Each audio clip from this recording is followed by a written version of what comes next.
पूर्ण प्रभागामध्ये उमेदवार देता आले नाही. ठीक आहे, ज्या ठिकाणी आमचे उमेदवार निवडून याची शक्यता दिली नाही आम्ही, फॅक्ट आहे ना.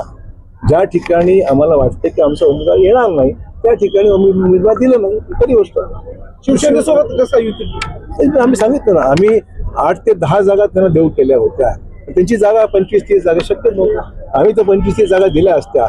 भाजपच्या कार्यकर्त्यांना कुठे ऍडजस्ट करायचं हा प्रश्न होता. प्रयत्न आम्ही केला सुद्धा पाहायला मिळत आहे. असेल ना, त्यांना तिकडे जागा मिळाल्या, बेंगळूरमध्ये त्यांना मिळाल्या, विलोलीला मिळाली, धर्माबादला त्यांना मिळालं. त्याच्यामुळे त्यांच्या अपेक्षा वाढलेल्या आहेत. तर आगामी काळात कुणाकुणाच्या सभा भाजपसाठी इथे होणार आहे? आता मुख्यमंत्र्यांची आज सभा 5 तारखेला नांदेडला नियोजित आहे.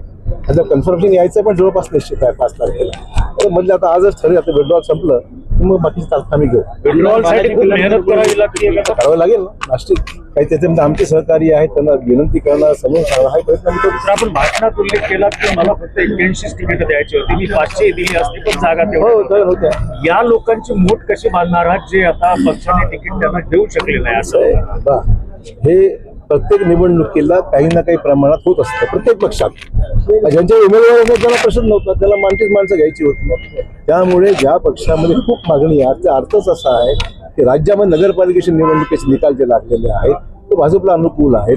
देशामध्ये ज्या विविध राज्याचे निकाल लागले ते भाजपला अनुकूल आहे. आणि त्यामुळे मागण्यांची संख्या लोकांना दिसते की आता भाजपच येणार आहे आणि मागण्याची संख्या त्याच्यामुळे प्रचंड प्रमाणात झाली. महापालिकेत तुमची लढाई आहे कोण्या पक्षासोबत? आमची लढाई जे आमच्या विरोधात ते सगळी लढाई आहे.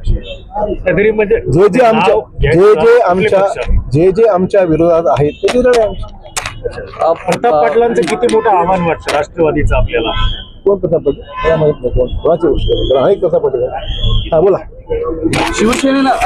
शिवसेनेचे आमदार बालाजी कल्याणकर यांनी सांगितलं की महापौर हा शिवसेनेचाच राहील आणि फिसकटली युती ही भाजप म्हणून असं बोलतो. ठीक आहे, काय म्हणायचं त्यांना म्हणू द्या. मतदानानंतर स्पष्ट होईल की भाजपच नंबर 1चा पक्ष राहणार. अशोक चव्हाणला कुठला प्रभाग अवघड जाणार आहे? सगळंच चांगलं ना, सगळेच चांगलं, कुठलंच अवघड वाटत नाही. नांदेड शहर मी गेल्या 40 वर्षात मी सांभाळलेलं आहे.